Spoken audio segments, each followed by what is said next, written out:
नमस्कार, आपण पाहतात युगंधर महाराष्ट्र न्यूज. पावलाचे काय ठळक घडामोडी बातमी उल्हासनगरीतून आहे.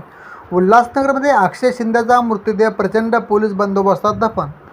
बदलापूर येथील लैंगिक अत्याचार प्रकरणात आरोपी असलेला अक्षय शिंदे याचा पोलिसांनी एन्काउंटर केला असून त्याचा मृतदेह दफन करायला बदलापूरसह आजूबाजूच्या शहरात विरोध होत असतानाच उल्हासनगर येथील शांतीनगर स्मशानभूमीत पोलीस प्रचंड बंदोबस्तात अक्षय शिंदेचा मृतदेह दफन करण्यात आला आहे.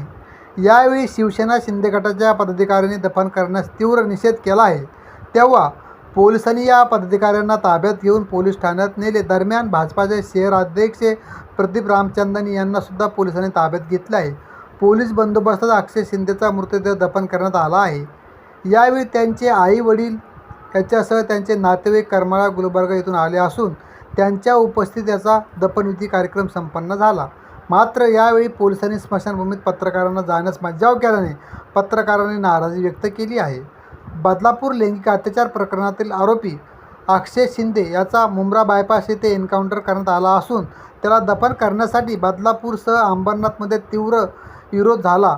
अखेर हायकोर्टाच्या आदेशाने अक्षयचा मृतदेह सोमवारपर्यंत दफन करा असा शासनाला आदेश दिले. अखेर त्याचा मृतदेह दफन करण्यासाठी उल्हासनगर कॅम्प क्रमांक 3 शांतीनगर येथील स्मशानभूमीत जागा बघून दफन करण्याचा निर्णय त्याच्या आईवडिलांनी घेतला. दरम्यान ही माहिती उल्हासनगरच्या शिवसेना पदाधिकाऱ्यांना समजतात महानगर प्रमुख राजेंद्र चौधरी, बाळा श्रीखंडे, सुनील सिंग यांच्यासह शेकडो पदाधिकारी यांनी शांतीनगर स्मशानभूमीत जाऊन शिंदेचा मृतदेह दफन करण्यास विरोध केला. तर भाजपाचे शहर अध्यक्ष प्रदीप रामचंदानी व त्याचे काही पदाधिकारी यांनी सुद्धा विरोध केल्याने पोलिसांनी त्याच्यावर लाठीमार केला. दरम्यान रामचंदानी यांनी सरकारचा निषेध केला असून उल्हासनगर ही संतांची भूमी आहे, या भूमीत बलात्कारांचा दफनविधी होतो ही निषेधार्थ आहे असे बोलून आपलाच सरकारचा निषेध केला आहे. मात्र अखेर पोलीस प्रचंड बंदोबस्तात अक्षय शिंदेचा मृतदेह दफन करण्यात आला आहे.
काही दिवसापूर्वी ज्या नराधमांनी बदलापूरमध्ये जे कृत्य केलं त्या नराधमाचं पोलिसांनी एन्काउंटर केल्यानंतर त्याची बॉडी बदलापूरचे लोक दफन करणारा विरोध करतात. कारण तो बदलापूरमध्ये राहतो आणि बदलापूरची लोक त्या बॉडीला दफन करायला विरोध करतात.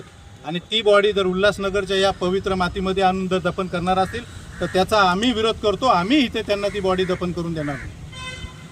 एकंदरीत आता जो या ठिकाणी खड्डा घडला, काय नेमकी माहिती आहे, कोणी खड्डाय काय? नाही, मी पण आत्ताच आलो, मला माहिती मिळाली फोनद्वारे की असा विषय इथे होतोय. त्याची माहिती मिळाले मी आपल्या इथे आलो, इथे बघितले खड्डा खोदलेला आहे. तो खड्डा कोणी खोदला, का खोदला, कशासाठी खोदला याची माहिती घेतोय. पण जर त्या नराधमाची बॉडी जर इथं आणून दफन करणार असतील तर त्याचा विरोध आम्ही नक्की करणार. सर, पोलिसांच्या सांगण्यावरून हा खड्डा इथं खोदण्यात आलेला आहे. पोलिसांनी कोणी सांगितलं, काय सांगितलं त्याची माहिती घेतो आणि पोलीस जर इथे त्याची बॉडी दफन करत असतील पोलिसांचाही आम्ही विरोध करू. सरकारमध्ये तुम्ही आहात, उपमुख्यमंत्र्यांनी जबाबदारी घेतलेली आहे की येत्या 2 ते 3 दिवसामध्ये सोमवारपर्यंत दफन होऊन अहवाल सादर केला जाणार आहे. मात्र तुम्ही सत्तेमध्ये आहात आणि विरोध करताय, हे कितपत योग्य वाटतंय आपल्याला? सत्तेमध्ये असतानाही ते बदलापूरला राहत होते. बदलापूरची लोक, बदलापूरचे आमदारही सत्तेत आहेत, त्यांनी त्याचा विरोध केला. तो राहतो तिथं ते दफन झालं पाहिजे. उल्हासनगरमध्ये तो राहत नाही, त्याची बॉडी इथं या पवित्र मातीत दफन केली नाही पाहिजे. अशा नराधामाची जर त्यांची भूमिका ती आहे, तर आमची भूमिका पण हीच आहे की नराधामाची या मातीमध्ये ती बॉडी दफन झाली नाही पाहिजे. मात्र बदलापूरमध्ये दफनविधीसाठी जागा नाहीये, त्यामुळे त्या ठिकाणी थोड्या अडचणी येतात सरकारला. बदलापूरमध्ये जागा आहे किंवा नाही हे आम्हाला माहीत नाही, पण तिथल्या लोकांनी, तिथल्या स्थानिक आमदारांनी विरोध केलाय हे मला माहिती आहे आणि मी त्या बाबतीमध्ये इथे विरोध करतो.